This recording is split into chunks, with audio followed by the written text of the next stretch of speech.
All right, let's look at the top running back ads for week 1. You might have finished your draft. You look at your roster. There's a player. You're scratching your head. You said, I don't know why I took this guy, and you decide to go to the waiver wire before week 1 begins. Jay is right here. Like, at some point, Jay is right here. Come on. Motor Singletary maybe doesn't make the final roster. Yeah. Dalton Schultz. A lot of can't guys. stick on. Right. When you have a 5-man bench and 3 of them are Texans. Yeah. I went with the LA Rams Super Bowl team build. Just, Donald, Ramsey, Stafford Cup, and then figure the rest out later. Yeah. But Jaylen Warren is a guy who I was hoping to get in my draft because I'd taken Najee Harris at the, end of the 5th round, which is so ridiculous. But there is a chance that Jaylen Warren is the running back you want in Pittsburgh ultimately. Right, just listen, whether Najee Harris loses the starting job full-time to Jaylen Warren, either way, Jaylen Warren is he is two things. He's both obviously a very key insurance back for anyone that has Najee Harris on their team, but more importantly, he's going to have a role on this team. He played 6 different games last year with 9 or more touches, and he averaged almost 68 yards from scrimmage, multiple red zone touches in 3 of his final 4 games his rookie season. Like, they trust him more and more. We've already talked about A-Chain, obviously, with Wilson on IR. A-Chain, who has high draft capital, is really interesting. Mostert has dealt with injuries. Tank Bigsby is another guy that I absolutely love because that is somebody that will have a role in this offense from moment 1, and then obviously if anything were to happen to ETN. Yeah. So, do you have Tank? I know because you have ETN. Do you have Tank Bigsby on your team? I don't have Tank Bigsby. That is a shame. Did you take Tank Bigsby? I wish. I don't have Tank you Bigsby. Took Tank. You took Dell. I took Tank Dell. I took one of the tanks. I took the Texan you actually want. Yeah, I took the Texan you actually want. Confused. Why did I take Bigsby. Singletary? We talked about Deion Jackson as well, but Tajay Spears, I don't know that he's going to have a role immediately, but he will. He is, again, if anything were to happen to Derrick Henry, which we have seen in the past, he would immediately become a top 10 fantasy running back. Yep. All right, let's look at the pass catchers in the same mold here based on percent roster. These are various top pass catcher waiver wire ads for the week, and that is headlined by Zay Jones, who's only rostered in 32% of leagues, and then, of course, Romeo Doubs, who's only rostered in 31% of leagues right now. Yeah, you've got Sky Moore on the list as well that we've talked about. We talked about him earlier when we talked about the Thursday night game. Zay Jones had a 22% target share last year, and I know they've added Calvin Ridley, but again, we expect that to be a very pass-heavy offense. I want to point out Marvin Mims on this list, who averaged over 20 yards per catch each of the past 2 seasons in college. No Tim Patrick for the year. Jerry Jeudy's expected to miss multiple games. No KJ Hamler. Again, Sean Payton used a 2nd-round pick on this kid.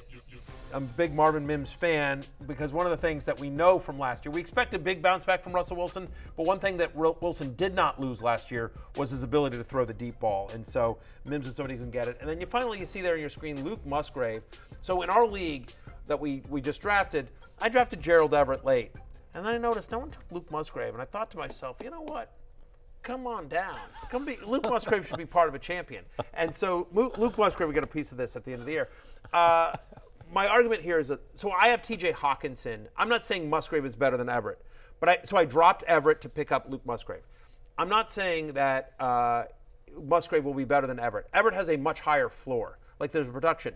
But I think in terms of range of outcomes, Gerald Everett's best option is probably like tight end 10. I mean, again, they've got Keenan Allen, Mike Williams, Austin Eckler, Quentin Johnston. There's only so many targets Everett's going to be. He's going to be an above-average, solid fantasy quarterback. But there's a chance that Luke Musgrave is awesome.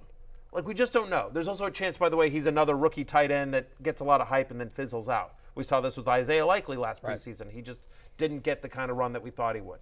But there's a potential that he's the number 2 pass catcher on a better than people think passing offense in Green Bay, just behind Christian Watson. And so given that Hawkinson's my starting tight end, for my bench guy, I just want upside.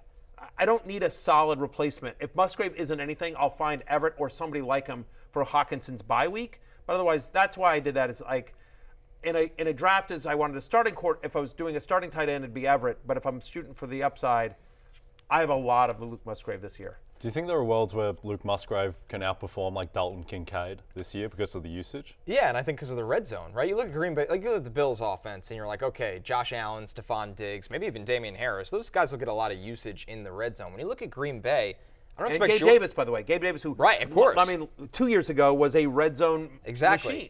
Exactly. It just adds to the point. You look at Green Bay, Jordan Love doesn't run like Josh Allen. Nope. Christian Watson's exciting, but he's one guy. I look at Luke Musgrave and say, why can't he be the prominent feature of their red zone offense at 6'6", 250 pounds, kind of speed he has, the catch radius. So that's where he needs to make his money as a rookie is in touchdown equity, but I think he can. Yep.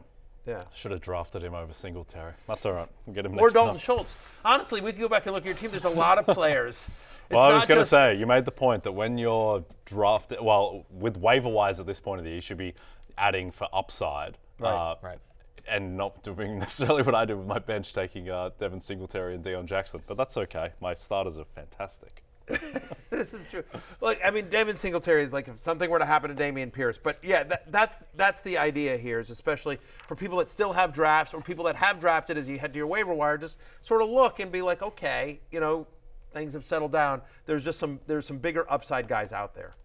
How about some streamers for defense? Of course, the one we're going to look at the top is that your Commanders get Arizona, who refused to announce a starting quarterback. It sounds like they won't even be sending either of them to the media podium. They are playing quite the long game here, and I think the Commanders' defense should absolutely feast in that game. And then, of course, you have Jacksonville going up against the Colts, and then the Vikings against the Bucs as well. Yeah, I mean, look, obviously, Jacksonville has a pretty good defense. They're available in almost 80% of Yahoo leagues, and so, Anthony Richardson's first start. Like, even if we expect Anthony Richardson's first start without John, and it's no Jonathan Taylor. So I know the game, the expectation here, even though the game is in Indy, there's going to be some turnovers and some sacks. So I do like Jacksonville. If Washington isn't available, I do like Jacksonville, and the Vikings. Vikings are favored by 6 against the Buccaneers. Baker Mayfield has been known to throw an interception or two. And I will say this.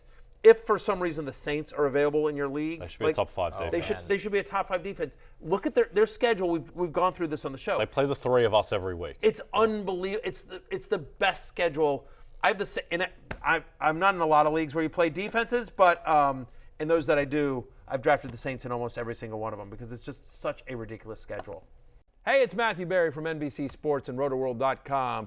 Just want to thank you so much for watching what you just watched, or at least being too lazy to click out of it after the autoplay just kept it going. So either way, thank you so much for just letting it scroll by your screen. And now I'd like to ask you respectfully,